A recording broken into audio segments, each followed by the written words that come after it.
Hey guys!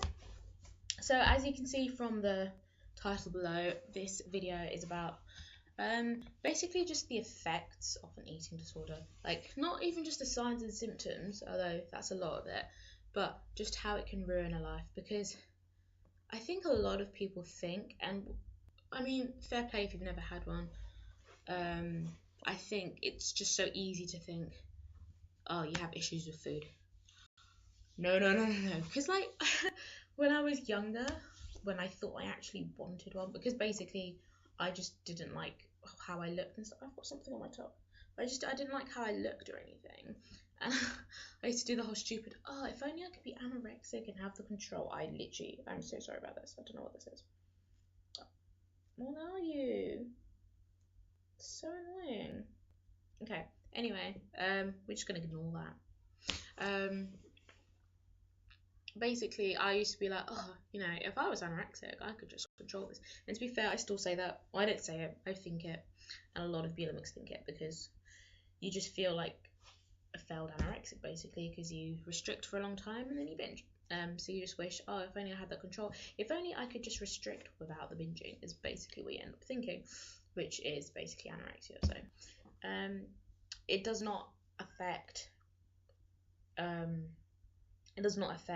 just meal times or snack times. It doesn't just affect, it affects every single aspect of your life, like everything.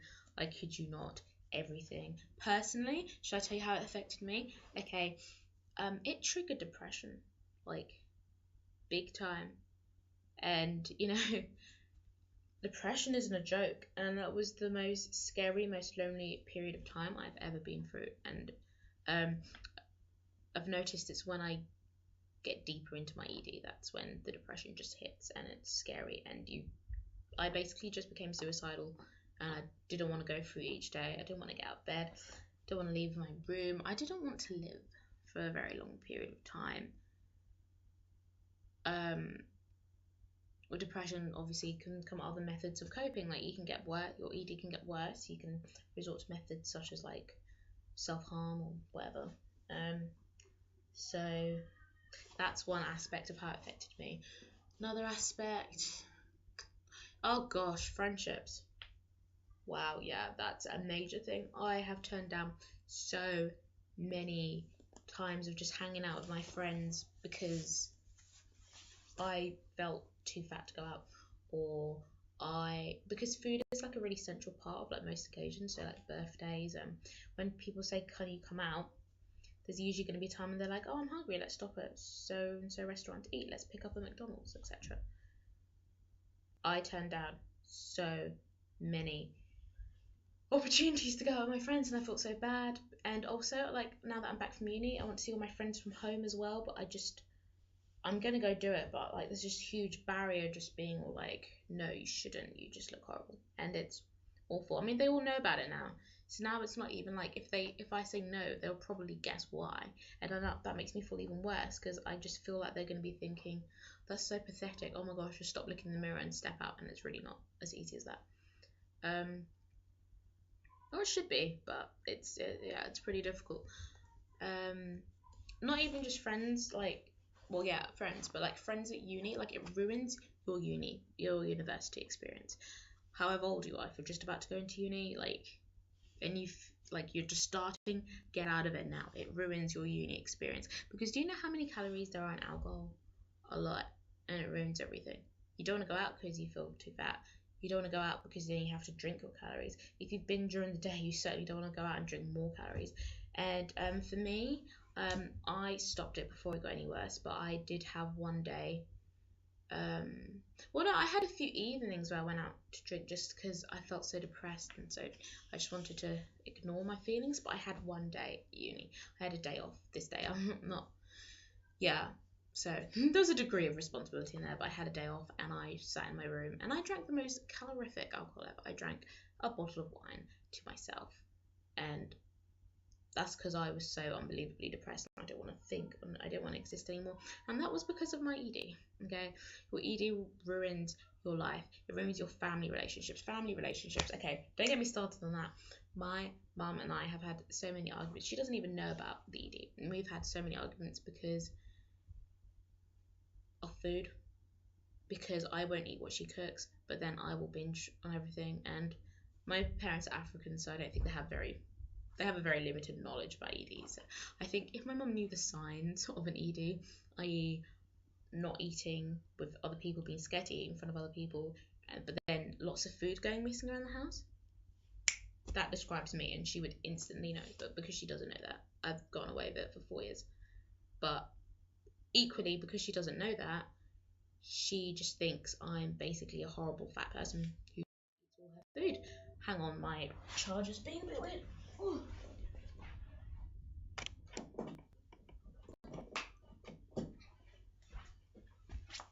I'm back. I'm back. And yeah, it's not nice having your mum yell at you in front of the whole family. I have a big family, and say stuff like, "How have you managed to eat, I don't know, 5 packets of crisps? How are you eating so much and not gaining weight?" Or other stuff. Oh, she said some horrible stuff. In her frustration, I'm not even going to blame it all on her, whatever, there's no point, but stuff just like, oh, what was that thing that really just hurt me once? She said something like, you just keep eating and eating all this crap and wonder why you're gaining weight, and that just cut me to the core, and I started crying. Yeah, just it ruins, like we have a really good relationship, but it does not help. It brings tension to the family. We had a period of time I'm getting really emotional. We had a period of time last year where or 2 years ago, where the family was going through like difficulty with like financial wise. And as I said, I have a big family, so my mum like makes food for like everyone in the family, and I would just eat so much of it, and like there wouldn't even be food for my siblings when they came back home from school. And she got so pissed off, and especially like financially wise, because there wasn't even that much money to buy more food or make more food. So she got I don't want to say she hated me, but like it was not fun. And I mean, I wasn't thrown up at that time, that would have made it even worse, but I was over exercising. So it's kind of like a waste of food, if that makes sense. So like you feel crap, and it another thing an ED does is it ruins your self-confidence. I used to think I'll just restrict and it'll be fine, and I'll look awesome and sexy, and I'll go out. You don't. You restrict, and then it's so confusing. But I lost like 20 pounds, and then I looked in the mirror and I still refused to go out. Well, surely I would think I look better. I'll go out now and show everyone my weight loss. No, you just feel crap about yourself, even though you've lost weight. It makes no sense. An ED is not logical. Other things that it's done. So I just got so emotional from the thing. I don't even know what else personally, but in general, like obviously aside from the major side effect, which is death, and can I just say, people seem to think that bulimia and binge eating disorder is not as dangerous as anorexia, because oh my goodness, anorexics just look so shockingly ill, they must have it the worst. No, they don't. No, they don't. Like obviously it's really bad and it looks shocking and it is shocking, but there are a myriad of other eating disorders out there. Like literally, there are like probably like 50 others that people don't even know the names of. They've got so many different names. Like I can't even think of them. But like just look it up. There's so many subtypes within the EDNOS category, which is probably something I'll make a video about at a later time. Maybe general side effects of across the board, heart disease, heart palpitations. I personally experienced obviously just a lack of focus, like so difficult to concentrate at school, fainting, all that, feeling dizzy, not being able to go anywhere, feeling ill. You can get really cold. Anorexics usually grow like a fine sheen of hair because they're just so cold. That's the body's response. Binging, I guess that's not really a symptom. I don't know, but it just happens when you restrict, doesn't it? Really, sometimes. Gosh, there's so many. I had several heart palpitations, and it terrified the crap out of me. And I think that's probably one of the reasons I decided I was going to stop. You know, people with binge eating disorder can get, you know, like diabetes or something. What's the name of the thing where you don't have enough iron intake? Anemia? Is that it? I think, yeah. Anemia, insomnia. Just like illnesses of every form, because you're just basically. Because every single ED is dangerous because you're not looking after your body right and you're not doing the right things to it. Every single one is dangerous. And did you know that, well, I don't want to quote this wrong, but basically it's something like many people with EDs will actually die from suicide. That's how serious the depression gets because of your ED. And the eating disorder is not fun.